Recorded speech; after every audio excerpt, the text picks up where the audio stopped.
Hello, my name is Andrea Quesada, and today we're going to talk about a literacy strategy called K.W.L. So K.W.L, as I said, is a strategy that helps students to get more engaged in close reading and to understand better the text. So K.W.L stands for what do you know, what do you want to know, and what you have learned. And this is a discussion organizer. So the teacher will introduce the topic of the reading or the unit. It can also be implemented in a unit. And these three questions, what do you know, what you want to know or wonder, and what you have learned are in three columns that students we have to fill up before the reading, while reading, and after the reading or the unit. So this is how the chart might look like. So you have the topic, the name of the students, and the three columns that will help them better engage in the reading. So there's different types of K.W.L. We have the K.W.L plus, which adds summarization. So instead of having just the three columns, we add another column where the students can write a little summary about the text, about the unit. And then we have K.W.H.L, which adds how do we know, how will I learn? So it put more emphasis on the sources of the evidence. So how will you get to know the information that you're looking for? And then we have the K.L.E.W, which has the evidence of the process. So how do we know? Like textual evidence from the text and explicit. And then we have the K.W.H.L, which adds the hard words or the words that it can be confusing for the student. And then the hard or emotional experience words, which are words that when they read them, it brings them or triggers emotion within them. And then last but not least, we have the K.W.L.Q, which again, it adds a 4-column. We add questions, more deep questions about the unit, usually in general. That one is more for a whole unit rather than just a simple text. So we have 3 steps for this strategy. I'm sorry. So number 1, you will write all that we already know. And we can know this by just mentioning the topic to the students, or the students can read the title of the book or the text, look at the pictures that give a little bit of introduction to the text. The number 2, we think and brainstorm all the questions we have about the topic, and this is actually what motivates the students to do a close reading, and because as long as they're reading, they look for the answers for these questions. And number 3, of course, latest information you learn are the new information that you gained from the text or unit. So some of the questions that the students need to keep in mind that we as teachers need to remind them, it's who, what, why, when, where, how. For example, if you're reading about a scientific experiment, who is doing this experiment? What is this experiment about? Why is he trying to make this experiment? When it happened, where and how did he put it on practice? Simple as that. So an example, if I will make a little lesson about this for little students, I think in 2 graders. If we look at this text, maybe a little higher, actually, like 4th grade. If we look at this text, what do we know? So we know there's a physics text that is level 1.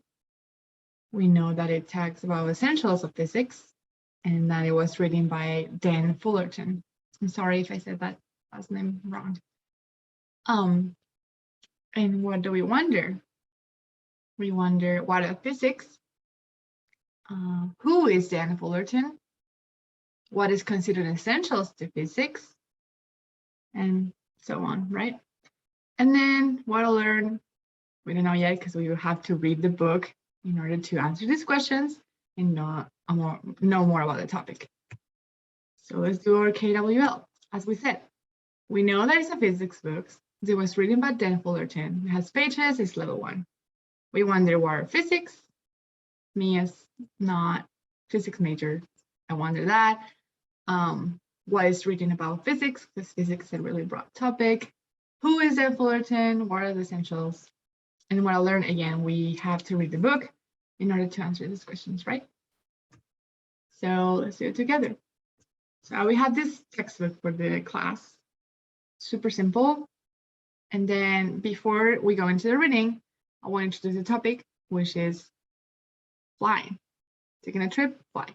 So the title of the textbook is First Airplane Trip. And we see a picture. Usually you ask like the class, what do you see? What is it telling you? So we see a kid with her possibly mom or sister.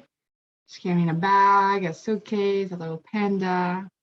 And I'm assuming that is the first trip that one of them is going to make. So we go to our chart and we write down what I know about the topic. So someone is going on a trip for the first time. And it's an airplane, so someone is flying. Now I wonder, who is traveling? Where is this individual going and why? So now we go ahead and read the text. I'm going to read really quick. Jake is going on a trip. He and his mom take a taxi to the airport. It's my first plane trip, he tells the taxi driver. That's great, the taxi driver says. Jake rolls his suitcase onto the plane. I'm going to Nevada to visit my grandmother. It's my first plane trip, he tells the pilot. Welcome aboard, the pilot says. Jake finds his seat and buckles his seatbelt. The plane's engines rumble and roar. Jake opens his backpack and pulls out a panda. It's my first plane trip, he whispers. He holds the panda's paw. The plane moves faster and faster, and then whoosh! On the ground, cars and houses look like toys. He smiles and says, flying is fun. So let's do our K.W.L. If I can click there. So now, while reading, we were thinking about our questions and we got the answers. So I'm not asking for evidence, but this is how we'll find it. It is her first airplane trip because it's the title. Jake is going on a trip. So now we know who the individual is. He's going to Nevada with his mom, he mentioned before, to visit his grandmother. And then we can tell that he likes and enjoys flying because he said it's fun and he refers that the grounded car and houses look like toys. So we write that down. Then we have completed or closed reading and our chart. Now we'll invite the class to do it by themselves, but in pairs or in group of 3, and then compare with the whole class. So this is a textbook that I will provide them.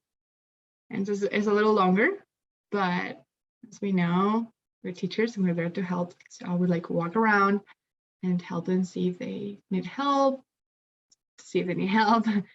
and to provide more clarifications. So again, I will remind me of the steps. I will probably write the steps on the board, see what they know from the title, from that picture, and then go from there. And they will have to fill out the chart. So then after that little class, we will have a reflection. Usually each part of the lesson would take 5 minutes. So the reflection, I believe, is really important. So this is when we come all together again as a class and talk about how their experience was with this. Was it helpful? Was it no? Was it hard? What helped to find the answers? Maybe they highlighted, maybe they, little tricks and tips that we have other strategies in order to come to this one. But this will help you to improve as a teacher and improve as a class. Yeah, hope you enjoy this.